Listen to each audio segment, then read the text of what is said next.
प्रथमतः त्यांनी आपल्या टाटा ट्रस्ट सुरू केले. आपल्या कमाईतला 60% भाग त्यांनी समाजासाठी वापरला आणि 40% भाग आपल्या उद्योगासाठी वापरला.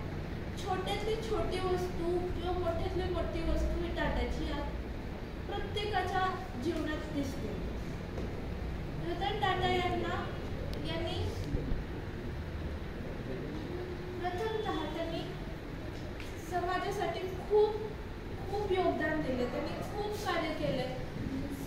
सगळ्यांच्या मनात हे असं असते की आपल्याकडे एक कार असावी, प्रत्येक मध्यमवर्गीय किंवा पण त्या प्रत्येकाला शक्य होत नाही घेणं.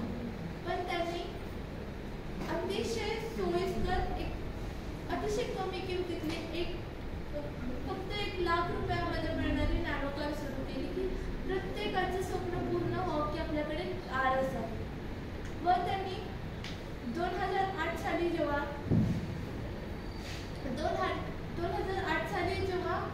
ताज हॉटेलवर हमला झाला, आतंकवादी हमला झाला, त्यावेळी त्यांनी खूप लोकांना मदत केली. आजच्या काळात थोडासा नुकसान झाला म्हणलं की कामगारांना काढून टाकतात, पण त्यांनी तसं न करता कोणालाही न काढता त्यांनी त्यांच्या मनस्थितीचा विचार करून त्यांना मदत केली, त्यांची काळजी घेतली. इतकंच नव्हे तर त्यांनी प्रत्येकाच्या कुटुंबाकडे जाऊन त्यांना सांत्वना दिली, त्यांची मदत केली. व त्यांनी ग्रामीण भागात, आरोग्य क्षेत्रात व इतर भरपूर क्षेत्रामध्ये खूप गुंतवणूक केली.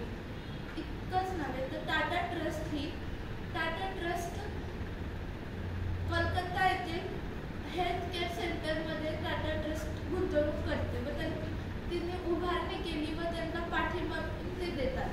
रिसर्चमध्ये पण त्यांनी खूप जास्त योगदान दिलेलं आहे. त्यांनी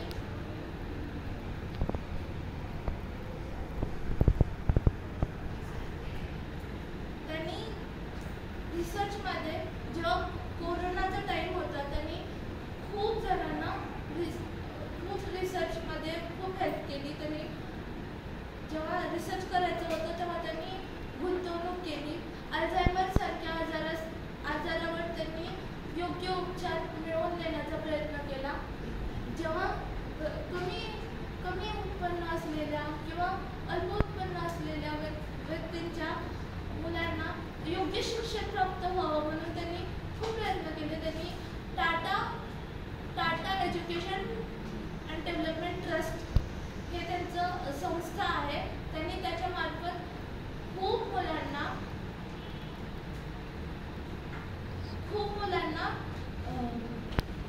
शिष्यवृत्ती मिळवून देण्याचा प्रयत्न केला व मिळवून दिली.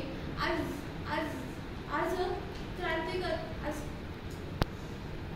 डेव्हलप झालेला खूप विद्यार्थी असे आहेत की त्यांनी त्यांचं भविष्य घडवून दिलं आहे. एवढं बोलून